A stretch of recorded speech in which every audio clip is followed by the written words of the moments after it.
The labels we create cannot divide us. The voices of this world will not define us. For we believe your kingdom lives. Your kingdom lives. Here and now. Your kingdom lives. Here and now. In our midst. Right here and now. Your kingdom lives. Here and now. Here and now.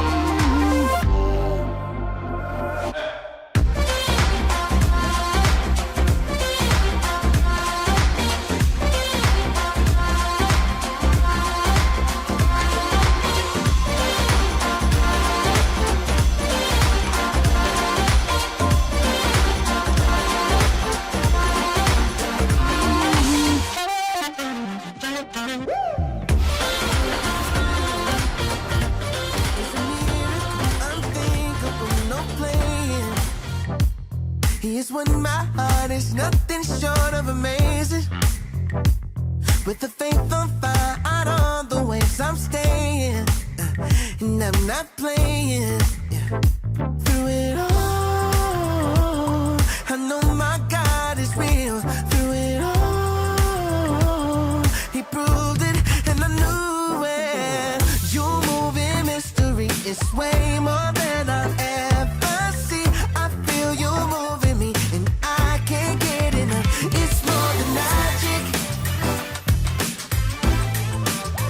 It's more than magic. I'm talking about Alpha, Omega, beginning and the end. There's nobody higher, none greater. I never got again, 'cause through it all, He put my scars to use. Through it all, He proved it, and I knew it. You move in mystery, it's way more than I'll ever see. I feel you moving me, and I can't get enough. It's more than magic. It's more than magic. No tricks, just treats, and move your feet. Hands high one time while you ride the beat. Introducing the man that's beside of me. Yo, Glow, What up? gon' ride the beat. Abracadabra, now you see, now you don't. No mind can fathom the endless pattern of perfect love. Many have come, many have gone, but I know you won't disappear on me. You are the king of deck of cards, and from your hand my cards have been dealt. Swimming in major drip like my name, Michael Phelps. They be asking me, are these magic things? Nah, actually, this is majesty. You move in mystery, it's way more than I'll ever see. I feel you moving me, and I can't get enough. You move in mystery, it's way more than I'll ever see. I feel you moving me, and I can't get enough. It's more than magic, yeah, yeah. It's more than magic. Come on, come on, it's more than magic. Yeah, it's more than magic.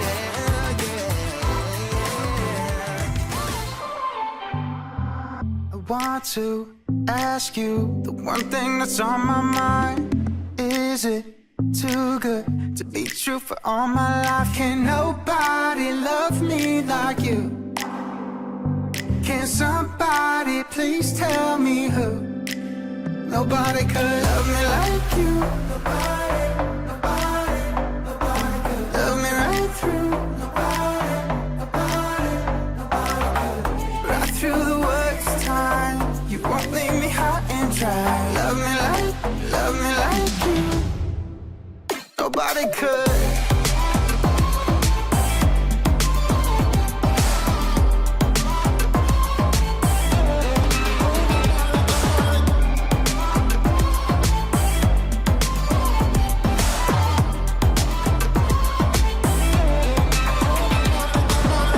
If I showed you all of the worst in me, would you choose to still see the best in me? Can nobody love me like you? Can somebody please tell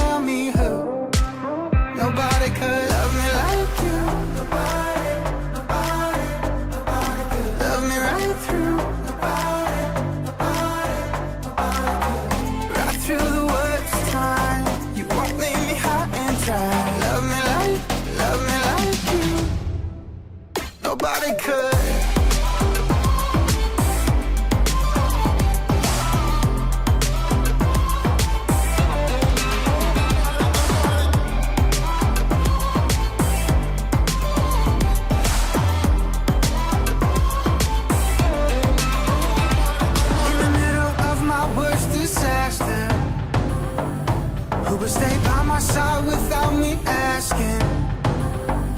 Who could turn all my crying into laughter?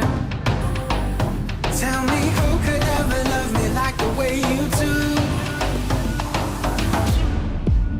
Nobody could love me like you. Nobody, nobody, nobody could love me right through. Nobody, nobody, nobody could. Right through the worst time, you won't leave me high and dry. Love me like you. Nobody could.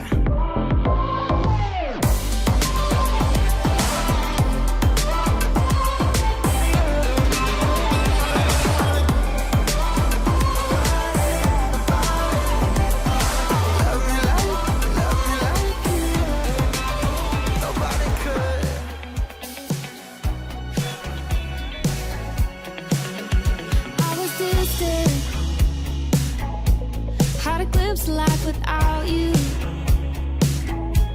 Now I'm coming back to my senses. Couldn't make it on my own. From a long way off, you saw me, God. To the Father's love, I'm coming home. You met me more than halfway. I heard you call me out by name. You set me free. Now I will never be the same, never be the same. You met me more than halfway. I heard you call me out by name. You set me free. Now I will never be the same, never be the same. Undeserving. Never thought you could forgive me. Now you wrap me up in your mercy. Pull me close, I won't let go. Oh. You met me more than halfway. I heard you call me out by name. You set me free. Now I will never be the same, never be the same. You met me more than halfway. I heard you call me out by name. You set me free. Now I will never be the same, never be the same.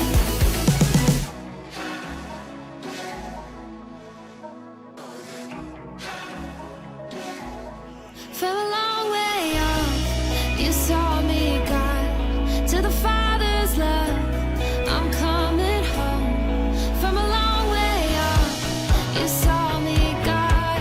To the Father's love, I'm coming home. You met me more than halfway.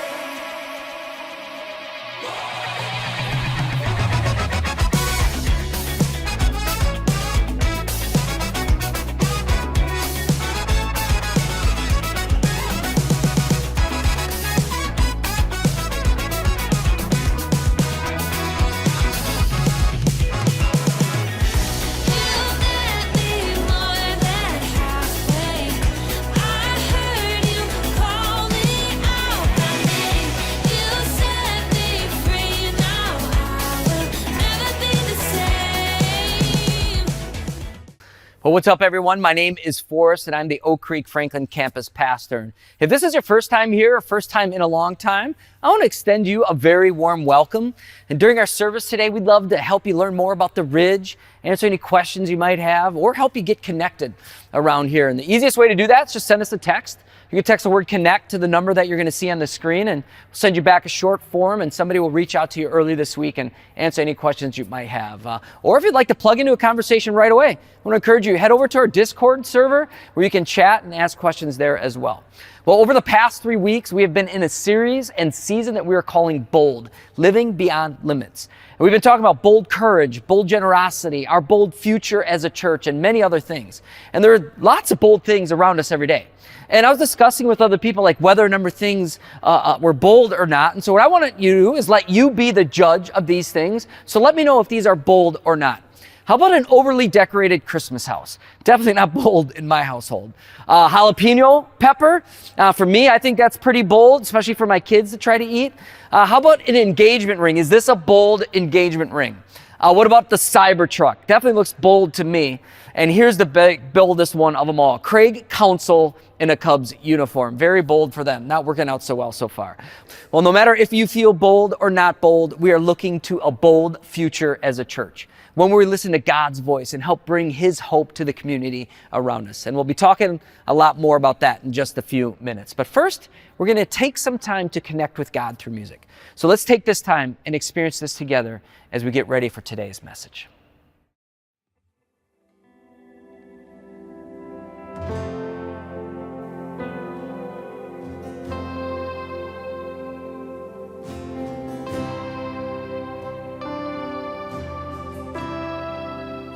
All on the altar,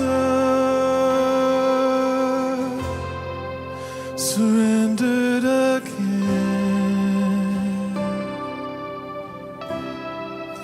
Freely I lay down my everything.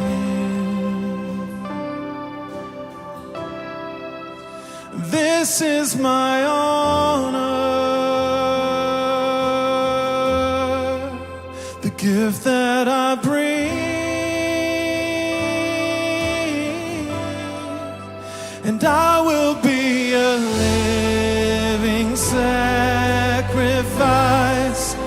all my heart and soul to glorify. I offer nothing less than all my life for Jesus Christ. I just wanna bless you every day.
Man, that song is inspiring. It's motivating. But do you notice ever with songs like that, there is a really big difference between theory and practice. Like in your own personal real life. Do you know anybody who's ever done that? Who's given everything that they are, thanks Kivani, to Christ? Do you know anybody who's done that? It's only happened to me once, and it was clear as day when it was happening. It's with a woman named Julie Boyd, and I found the entire experience just unsettling. Some of you know I lived a handful of years in Los Angeles, and when I was there, I went to a church named Christian Assembly. That was Julie's home church too. And she went on a mission trip to Kenya, and she came back, and she was asked to talk to the church about her trip, and I sat there watching her describe grown men and tiny babies with HIV and AIDS dying without dignity and in pain. And the stories themselves were horrific, but there was something about the fire in the voice of this little pixie of a woman. She's just a tiny woman. But you knew God was stirring in big ways. You knew it. You knew it. Through the years, Julie, with the support of Christian Assembly, went back to Kenya, and she started a hospice in a one-room mud hut. And over the years, God grew it to include a hospital and a hospice and a funeral home. And she actually started an organization called Living Room International. Well, skip a few chapters in the story to this winter, and the horrible fire season that Los Angeles has suffered. And one of the worst fires, the Eaton Fire, burned real close to Christian Assembly Church. We have a picture of the damage from the Eaton Fire. I know this is real hard to understand, so let me just explain to you that each of the tiny, tiny red dots that you see is a home that's been destroyed. 10,000 structures gone, including 40 homes from families at Christian Assembly. And my heart's hurting, and I'm seeing this on the news. You're all seeing it with me, right? And I'm like, what, God, what do I do? Because I just feel so far away. How do I show them that they matter? So I bought a t-shirt, because that's what you do. And all the money went to the fire victims. Felt good in the moment. And now I am completely embarrassed and ashamed. And part of the reason is because I didn't do more because I thought I was too far away. But 10,000 miles away in Kenya, Julie Boyd brings her people together for a Harambee.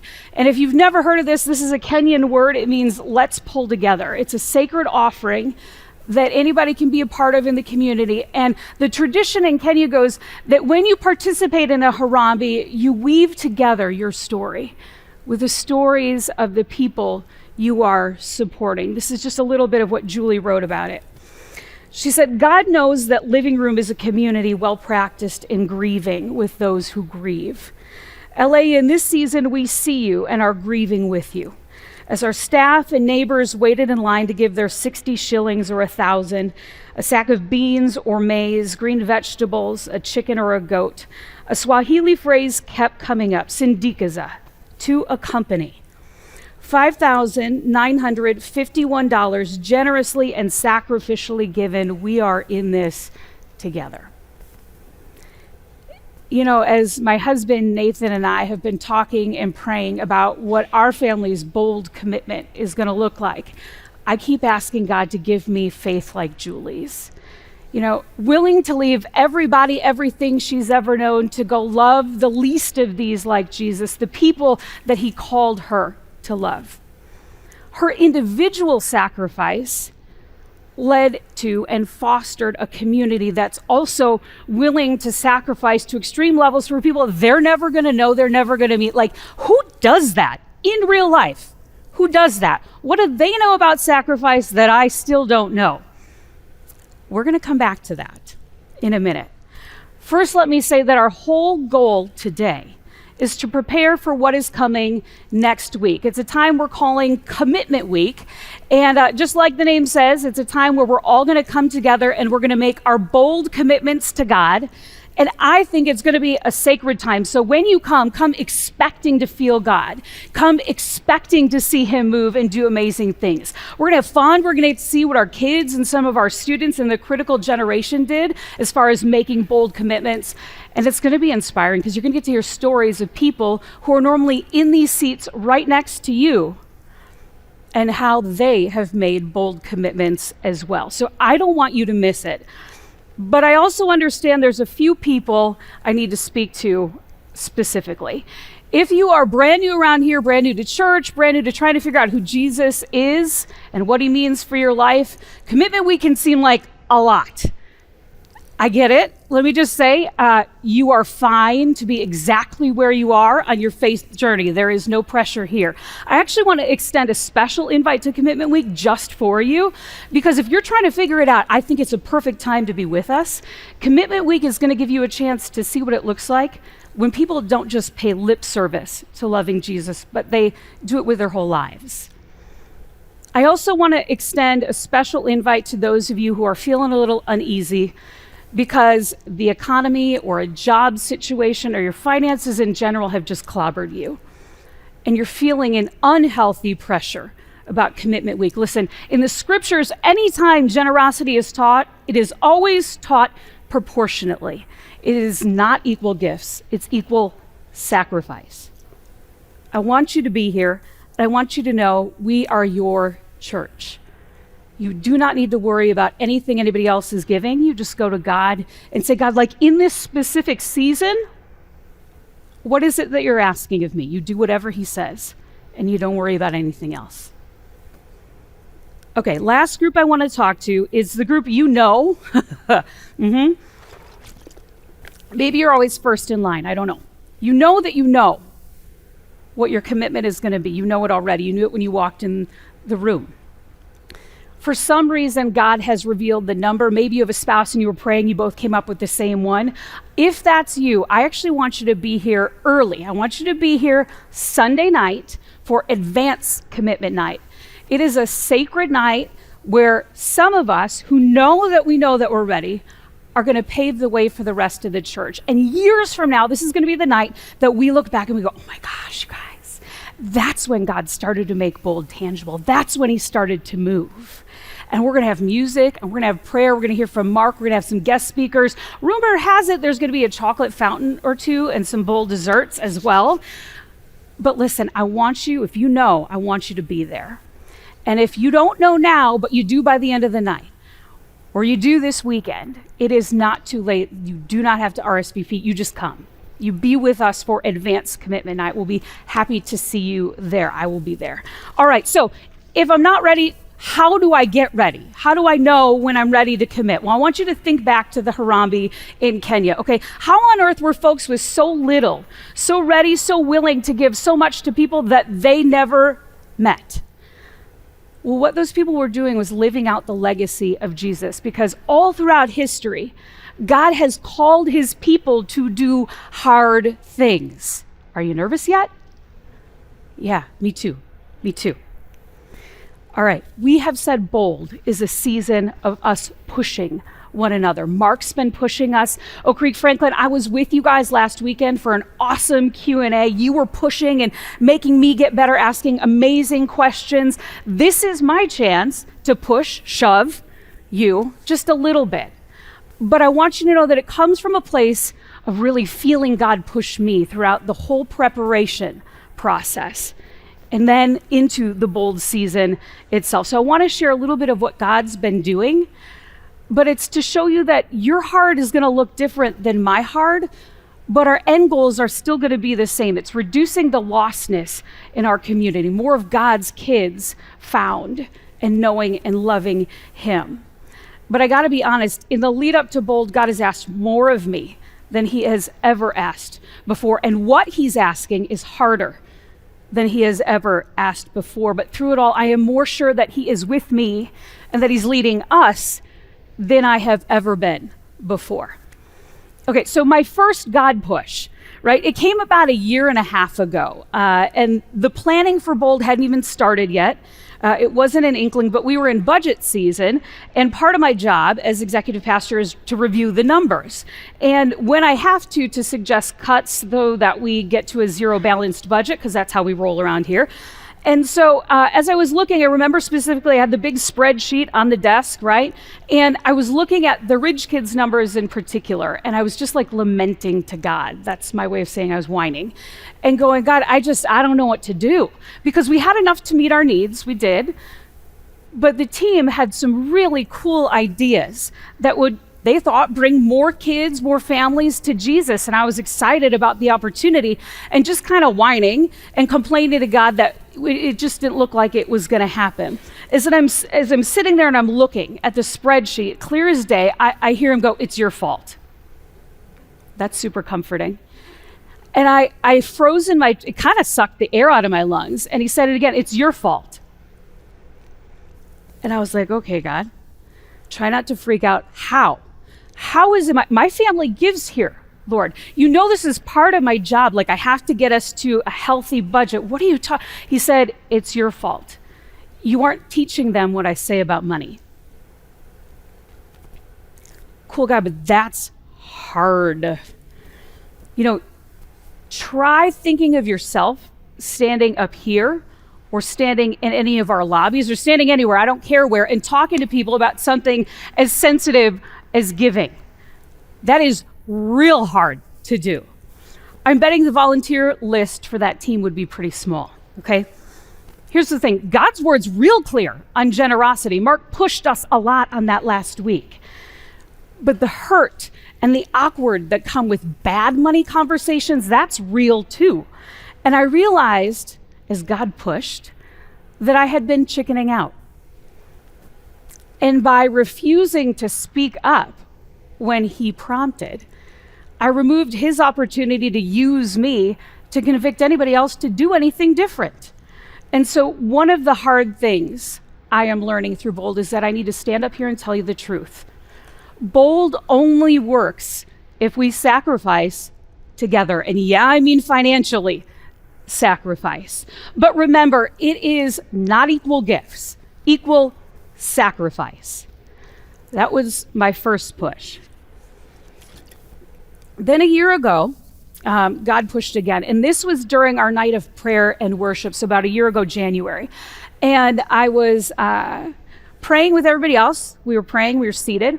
And then everybody stands up to start singing again. And I'm frozen, like I literally physically cannot move. I was sitting in the back row, and I remember thinking, like, what is wrong with me? What is going on? And at this point, our leadership team did know that Bold was coming. We barely had started planning. We just kind of had the idea. And I heard God say, "You think you're ready, but you have no idea what's coming." And I felt this like heavy sense of oppression, like just this weight, like the burdens of 5,000 people just pressing on my chest. And I was frozen. I couldn't move. Let me tell you, I really believe that loving 5,000 people like Jesus is going to be hard. We are going to have to go into their heart. We're going to have to ask God, what do you want me to change? What do you want me to give up? What do you want me to do? So they can explore faith for themselves. This one moment totally changed how I see our entire vision goal. And over the last year, your burdens, the burdens of the people in this church, have wrecked me from the inside out. I have had to feel really hard things. But I'm telling you what, man, God has used it. I mean, my prayer life is totally different. I feel so close to Jesus. And I am so sure that he is in it with us, even though it has been hard. And then this fall, God pushed again. And this time, Mark was talking about Bold to some of our key leaders, and I was standing in the back of the room listening. And as he's talking and they're kind of nodding and smiling, God shows up and he says, "Do you really believe I can do all of this?" And I'm like, yeah, God, I do. I'm called to this church. I'm helping lead Bold. This is exciting stuff. He's like, no. do you really believe I can do all of this? Because if you don't, you cannot get up in front of people and tell them that you do. And it was like that parental tone. Maybe you have heard from God before. Like, you better check yourself. And as I kind of took a step back, I realized, of course, he's right. There were things I was trying to lead or plans I was trying to make that I thought, would get us there, whatever that means. I don't even know what that means, that would get us to the 5,000. And what he showed me is that my control freak nature, my need to plan all the steps in order, had to surrender so that he could lead and get us there. And I guess that, I'm probably the only planner in our church. Nobody else struggles with anything like that. But on the other side of releasing it to him, I have found a freedom and this new joy in the Lord that I have never, ever experienced before. It's the wildest thing. And I promise you, if this is something you're struggling with, like not knowing all the breadcrumbs in the trail to 5,000, please keep inviting God into it. You will feel amazing things, and you will see him show up and be grateful for all the ways he leads us when you finally get it right. I am seeing stuff that I never would if I hadn't backed off and just submitted to, yeah, God, of course, you're going to lead us. Now, do I think God is done asking me to do hard things? No. I think he's just getting started. I don't know what hard things he's going to ask any of you to do, but I do know this. Jesus calls his kids to lives of significance. He wants us to find and love the lost and the least. And to be like Jesus means to have a life like his, which at times was hard. Okay, to be his son or his daughter comes with hard stuff. Hebrews 11, the Hall of Faith, it is full of people who did hard things. This is in our DNA, and this is our legacy as his kids. This is what I saw in the people who did the Harambe, right? They stepped into the hard, doing whatever it took to show togetherness, but that's like wild. How do you show togetherness with somebody that you've just never met? You do it through sacrifice. Sacrifice is giving up something you want for something you want more. That is what I saw in the gifts of the Kenyans. So let me ask you, how do we do that? How do we come to a place where we're willing to sacrifice so that our community feels that we're for them? Well, if you're ready, I want you to wrestle with this, okay? Do you want to see God move in such a way that 5,000 people find Jesus? And do you want that more than whatever it is that he asks you to sacrifice? Because the Harambe showed me, you don't have to know people to sacrifice for them. You just have to want something for them enough that you're willing to do something hard. That's it. As we get ready for Bold, I want you to be ready to do something hard. I want you to be ready to sacrifice. It sounds a lot like Jesus, doesn't it? And with the time we have left, we're going to watch as one of the fathers of our faith does something hard. So if you brought your Bible, I want you to open to the book of Genesis. Maybe you were here with us week 1.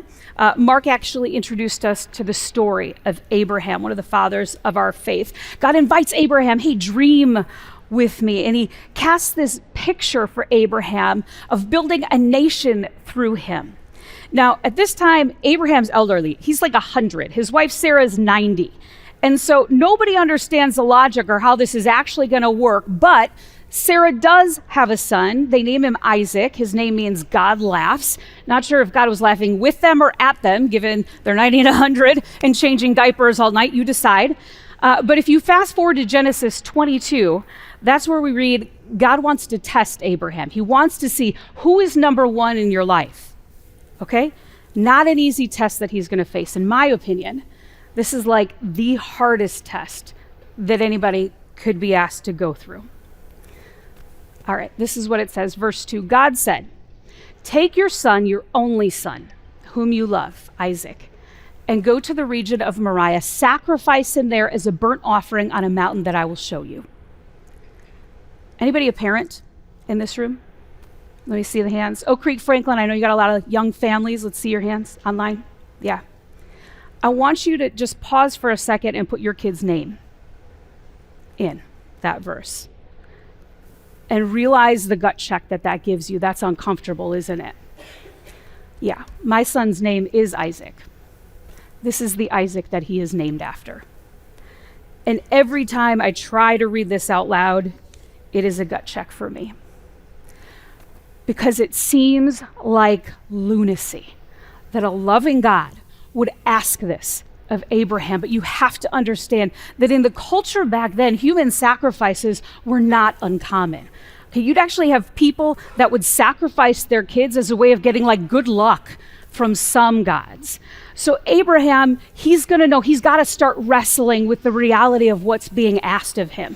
But does he yell? Does he scream? Does he say, God, this is too much? God, you asked me to dream with you. God, why would you give me a son? Tell me to love him, and then you're going to take him away. God, I can do a lot of hard stuff for you, just not this hard thing. He doesn't do any of that. No complaining, no whining, no nothing. Why? He trusts the God that has been good to him before will be good to him again, even if he doesn't understand the how. That is bold faith in the hard. The next morning, Abraham loads up his donkey with supplies, and he grabs Isaac and he grabs 2 servants, and they set out on the trip. Now, why 2 servants? Why do you need guests to go with you? Well, biblical scholars actually believe Isaac wasn't a kid when this trip happened. He was probably in his 20s or maybe 30. So those servants are literally along on the trip in case they need to wrangle Isaac at the time of the sacrifice. One other thing to call out, we never see or hear a reaction from Sarah, Abraham's wife, to this story. And I have no proof and no reason to think I'm right, but I just think he didn't tell her. I don't think a mom's heart is capable of passing a test like this. Again, that's just me. So Abraham sets out for the mountain. It's like 50 or 60 miles away, which is 3 really long days of walking back then. And every time I see this passage, I'm like, what were they talking about? What was he thinking? Because that is a really long walk. Talk about hard. All right, finally they get to the foot of the mountain. And he says to his servant, stay here with the donkey while I and the boy go over there. We will worship, and then we will come back to you. Interesting that he uses the word worship. So often in our culture nowadays, we use that word to refer to music in some way, but the actual true meaning is so much broader. It means anything that we do that shows reverence to God. Can you even fathom calling sacrificing your own kid worship? And you see the unshakable faith of Abraham because he says, we will come back to you.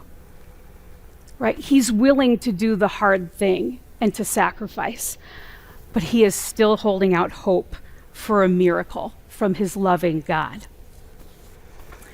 Abraham took the wood for the burnt offering and placed it on his son Isaac, and he himself carried the fire and the knife. As the 2 of them went on together, Isaac spoke up and said to his father Abraham, Father? Yes, my son, Abraham replied. The fire and the wood are here, Isaac said, but where is the lamb for the burnt offering? Isaac's like, something ain't right, but he isn't running yet. Abraham answered, God himself will provide the lamb for the burnt offering, my son. And they go on together.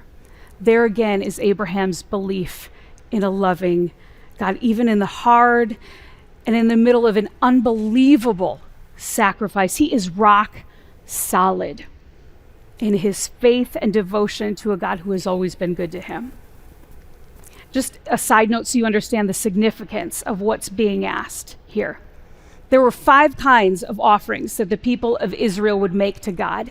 And a burnt offering, which is what Isaac is supposed to be, is considered a voluntary sacrifice or a voluntary offering.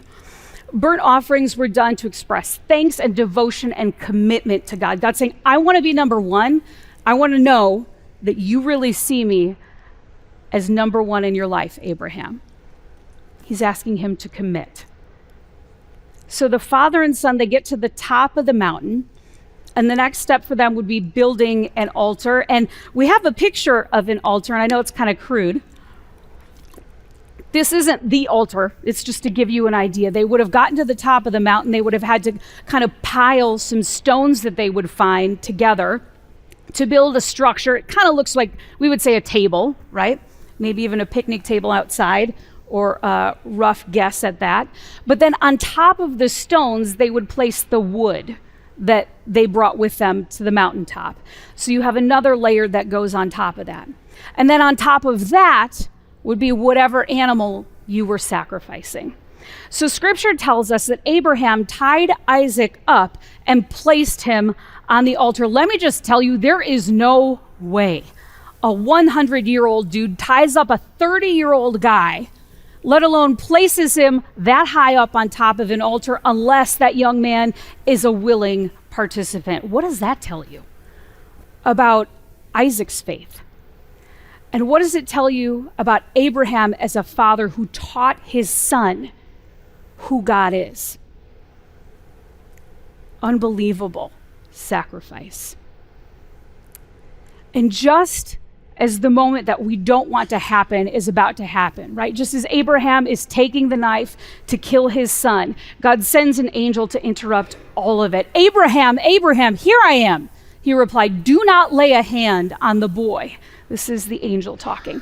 Do not do anything to him. Now I know that you fear God, because you have not withheld from me your son, your only son. This is like dramatic movie ending times 10, right? It's like, yes, dude, you passed the test. Well done. He is going to be saved. No sacrifice of your son. Abraham's like catching his breath going, what on earth just happened here? Is this real? And as he looks up, he sees a ram in the distance that's stuck in a bush. And they're able to sacrifice the ram instead of Isaac.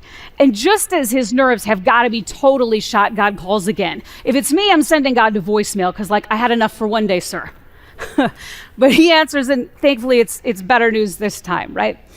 God says, I swear by myself, declares the Lord, that because you have done this and have not withheld your son, your only son, I will surely bless you. Look, God's saying, you did it, man. I know now that I'm number one. And I know that so much that the history for your family and everybody else who comes after you, it's going to be different because of what just happened on this mountain. Continuing on, he says, your descendants will take possession of the cities of their enemies. And through your offspring, all nations on earth will be blessed because you have obeyed me. Listen, Abraham's willingness to step into the hard, it ripples throughout time. The verse says all nations are going to be different because one man was willing to do a really hard thing and sacrifice. I don't know how our sacrifices are going to ripple through time, but I believe they will. And a couple of my really good friends, Nick and Laura, happen to be Ridge OGs, and they're wrestling through what this idea actually means as they think about sacrifices they've already made in previous seasons with God and what their bold commitment might actually look like this time. I want you to watch a piece of their story with me. We've been coming to the Ridge since before we were married, so almost 17 or 18 years ago now. First day I walked in, I was like, nope, this is going to be home. And so we started then. There were probably 75, 100 people coming. And when we go back to the movies, it's fun to walk around and be like, oh, this is where the kids' room was, and this is where church was. This is where we set up for 3 hours. Yeah. You get to know your close-knit group of people at church, that's 75, 100 people at the Ridge movie theater. Then they announce that they're changing to the school. So you're like, oh, that's tough. I don't know if I like that change, but hey, it's for the greater good. It's to help more people find God. And so you move from the movie theater to the school. And some of that stuff was similar in terms of having to set up the church every weekend. And then you move from the school to a building like this, and that piece of it goes away, but the church expands even more. And again, that change piece is hard, but now looking at where we are compared to where we were with those 50 or 100 people, and you see 1,000 people come through the doors, and you're like, wow, this is This is the impact that this church has made on this community that we've gotten to be a part of. Right when we got married, the first campaign we ever had to do was crazy, which was to try to get to the place where we can actually have a facility, right? And it was a big call for a small group of people to try to just be generous. We sat down and prayed and came up with the exact same number, and we're like, this is gonna be tough, it's gonna be hard. The next day I'm driving to work and my car breaks down and then catches on fire. I'm just sitting there, I call a tow truck driver to drive back to my house, and I'm just in my head in the front seat of this tow truck just screaming at God, we don't have a lot of means for this, we just make this commitment, now I need to buy a new car. We get back and I throw the car on Facebook. It wasn't Facebook, it was Craigslist back then.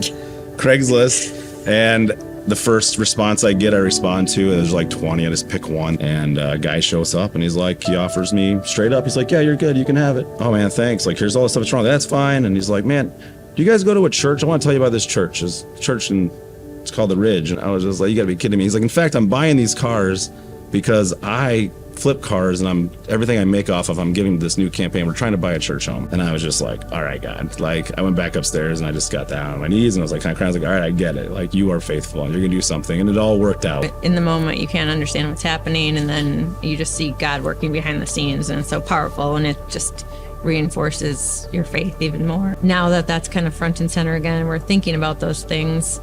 It just challenges us to continue with that generosity so that He can continue to do great things in our community and the world around us. And I would say if you're in here, you're sitting in a seat and you're amongst the leaders you have, and you have the staff that's here that cares deeply about this community and Jesus, and they're all here because people gave. Churches don't make it all the time, and this one did, and it keeps going. Every Sunday morning is incredible to me. I'm like, God, we were just in a little church of nobody, and look how many people we're helping right now. You don't want to miss out on being a part of that back end. You just don't want to miss out on being able to look and see what God's done. I think any time that we get into any kind of financial giving campaign, it's scary. I think we're all wired to be closed-fisted and to want to hold on to what we have, either for security reasons or because we have our own ideas in mind of how we want to spend our money. And I know even for us, there's been times where I've had to physically open my fist and just be like, God, it's yours. It comes from you. Every time we see you show up, and every time you just do amazing things bigger than we ever dreamed possible. So if you're feeling like we've felt in the past, I just encourage you to open that hand and just trust God and just see what He can do with what you give Him back.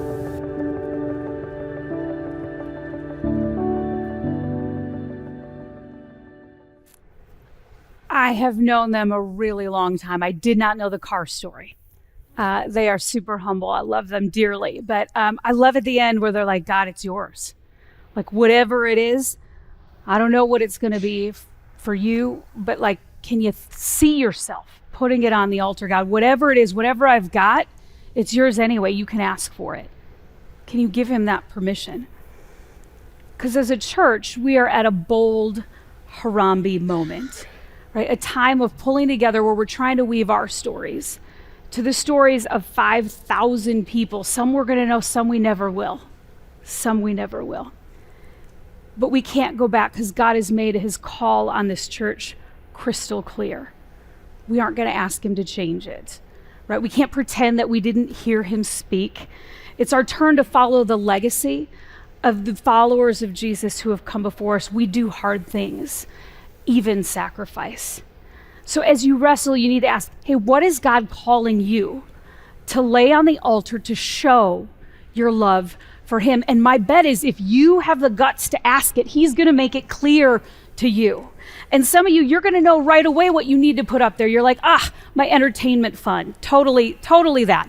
I'm going to take one vacation instead of two over the season of Bold. Or maybe it's that extra car or a fifth wheel or a piece of land you've got up north. God, make it clear, what do you want me to put up there? I see the altar, make it clear. Speak, because I'm willing to do something hard. Maybe for you, it's going to be your clothing allowance. Maybe it's the snack money that you take to school every single week. And when you skip it and your stomach hurts just a little bit, you're going to think of the sacrifice you're making and who you're making it for. You know, some of you, it might be the Botox fund that your husband only kind of knows about. Some of you, maybe you're going to take Mark's challenge. And for the first time ever, just like he asked last week, you're going to trust God with your finances and you're going to start tithing. Some of you, you may have a retirement planning change. And some of you, your stored resources, your savings, they aren't going to be stored away anymore. What is it that he's asking of you, right?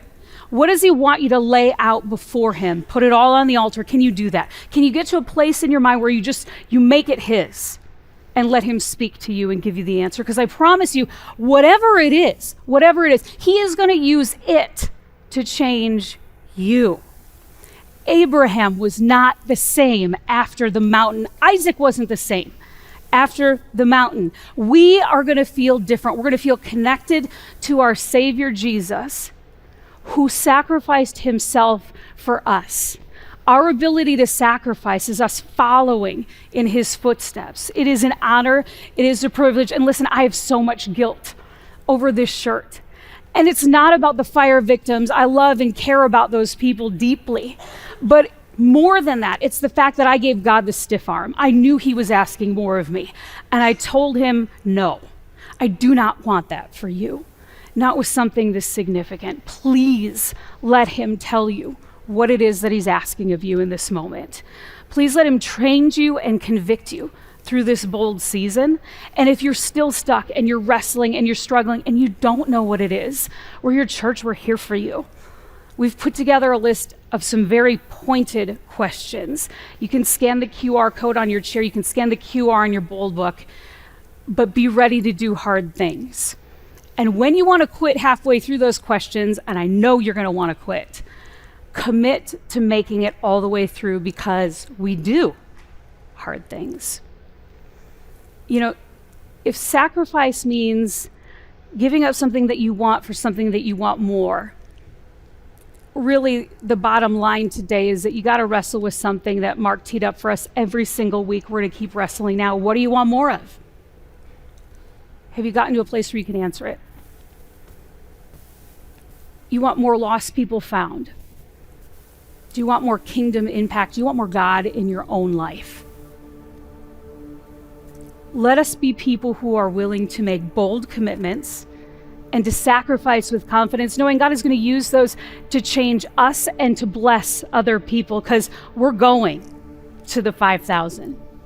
We are going to the lost and to the least. We are going to the critical generation. We are going to people in our community who are desperate for mental health help. We are going. We are not staying the same. And throughout history, people of faith have done hard things, the hard work of sacrifice, to reflect a Savior who did it first. This is our time.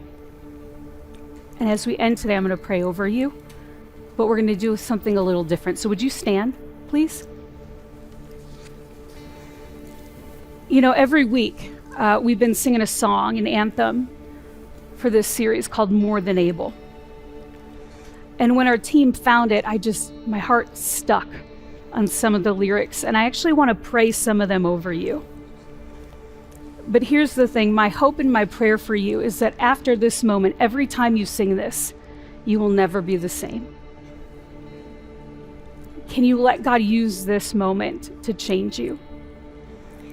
You can bow your head, you can close your eyes if you'd like to do that. We're also going to put the lyrics up on the screens in case you want to just see them and take them in. Let's pray together. God, we are grateful that you have made it clear that you have a call on this church. God, we're asking now that you make it clear for each of us as individuals. What would you have us put on the altar? What should we sacrifice? What's right in this season? God, we do trust that if we sacrifice together, the results are going to be ones that move your kingdom forward.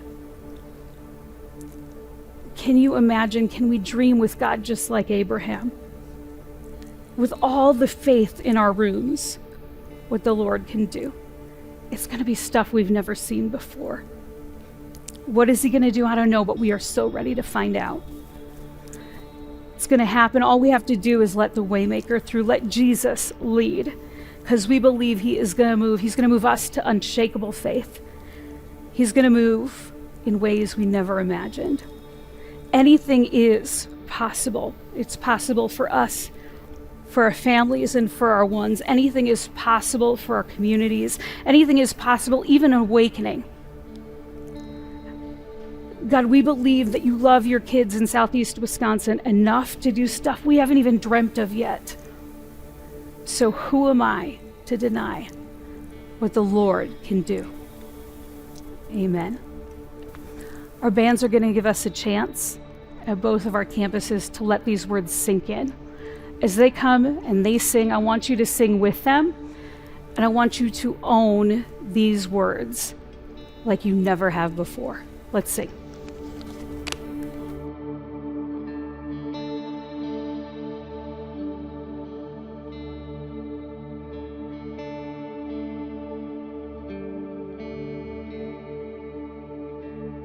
Can you imagine, with all of the faith in the room, what the Lord can do? What the Lord can do. And it's gonna happen. Just let the way make it through. He's gonna move. Yeah, he's gonna move. Can you imagine, with all of the faith in the room, what the Lord can do? What the Lord can do. It's gonna happen. Just let the way make it through. He's gonna move. Yeah, he's gonna move. Can you imagine, with all of the faith in the room, what the Lord can do? What the Lord can do. And it's gonna happen. Just let the way make it through. He's gonna move. Yeah, he's gonna move. Anything is possible. Yes, it is. Anything is possible for you, God. Anything is possible. So who am I to deny what the Lord can do? Who am I to deny what the Lord can do? Who am I to deny what the Lord can do?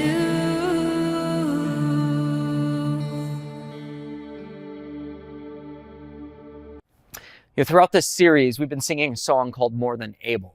And one of the lines in the song has really been sticking with me. It's the line that says, anything is possible. And I find myself asking, is that true today? And the answer to that question is yes. Because these aren't just words of a modern songwriter. These are actually words echoed throughout the Bible.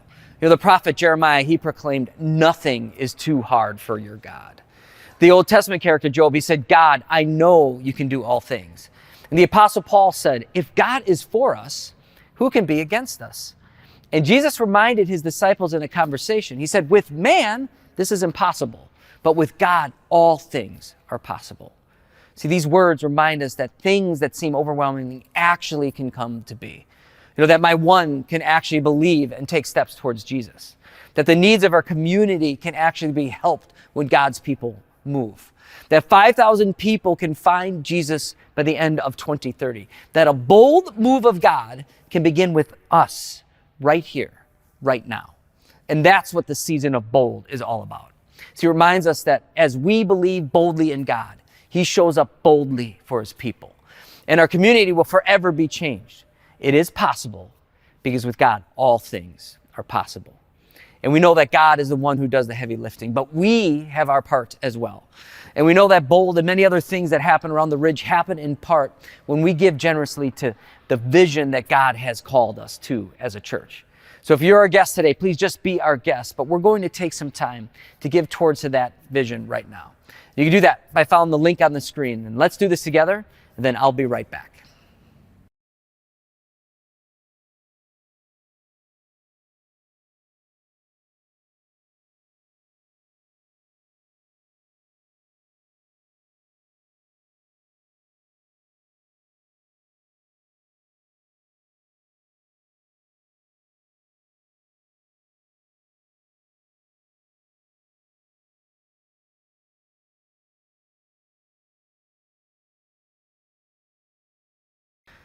All right, well, thank you so much for joining us for services this week. Next week is the final week of our Bold series, and we would love to have you come join us in person. It's going to be a powerful week for our church, and we think it would be better with you there with us. And if you are in the Oak Creek Franklin community, you can find me there, and I'd love to say hi and meet you in person. Thanks again for joining us, and together, let's bring the hope of Jesus into every home.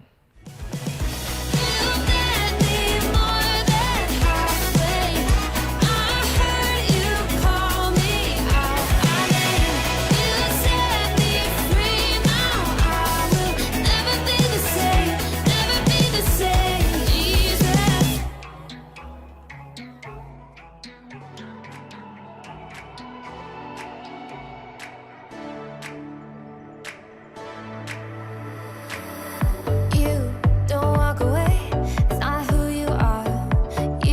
You never sway, you don't change your heart. I am ever loved, 'cause you're never far. You're loyal. You're the my next breath, closer than skin I wear. Jesus, you're always there. You're never out of touch, so I'm never out of love. We'll never come unstuck. Your love is close, you're never far. You're never far from me, never far from me. Your love is close, you're never far. You're never far from me, never far from me. Yeah.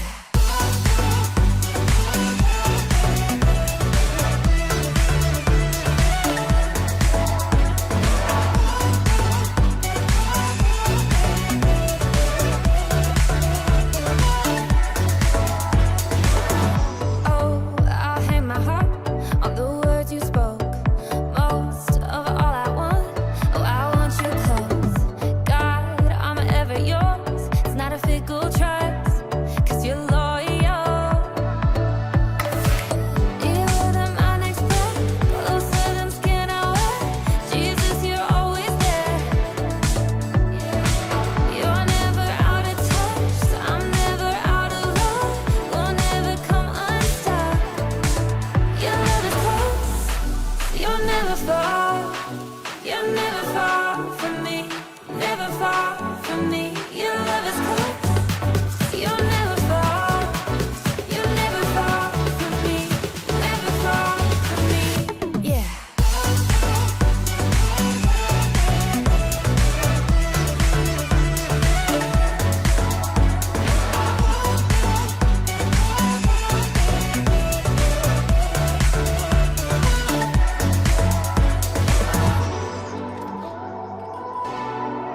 You're never far from me, never far from me, yeah. You're never far from me, never far from me. You're never far. Your love is close. You're never far. You're never far from me, never far from me. Your love is close. You're never far. You're never far from me, never far from me. Yeah.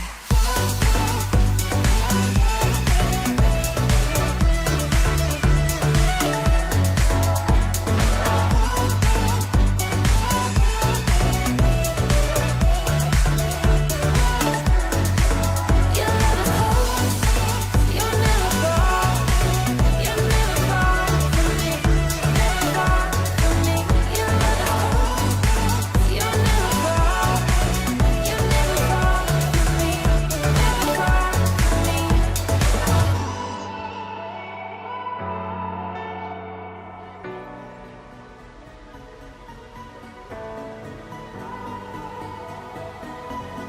Above distraction, above every doubt, you have my attention here right now. Love from the outset, yours from the start. You broke through the darkness to have my heart. I'm lost to the world, in you forever. In a love that never fades, in a hope that never sways. You'll never let go. This love is wild, wild. You got me reaching for the sky. Now I'm feeling over why you'll never let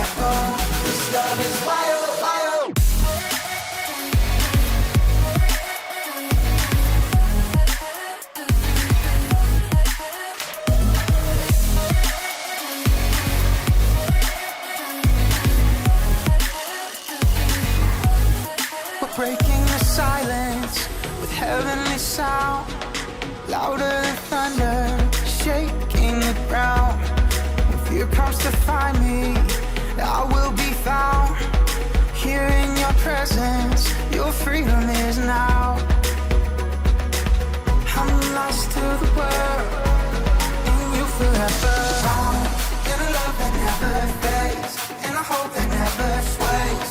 You'll never let go. This love is wild, wild. You got me reaching for the sky. Now I'm spinning up apart. You'll never let go. This love is wild, wild.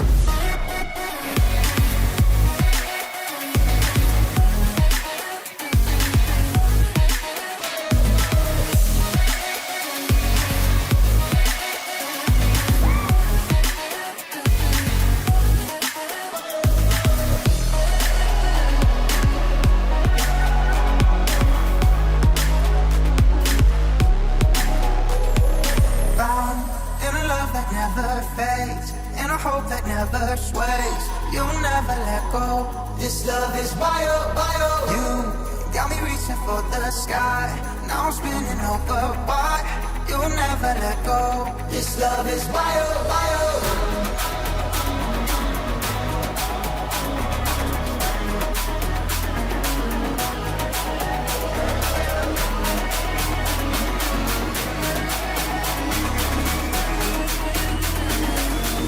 Love is wild, wild.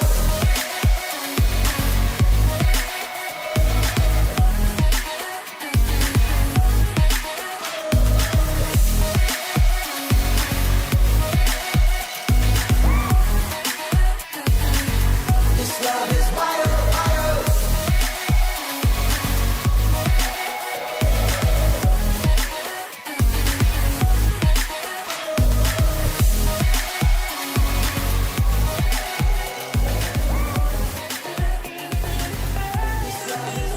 I was a flame burning out.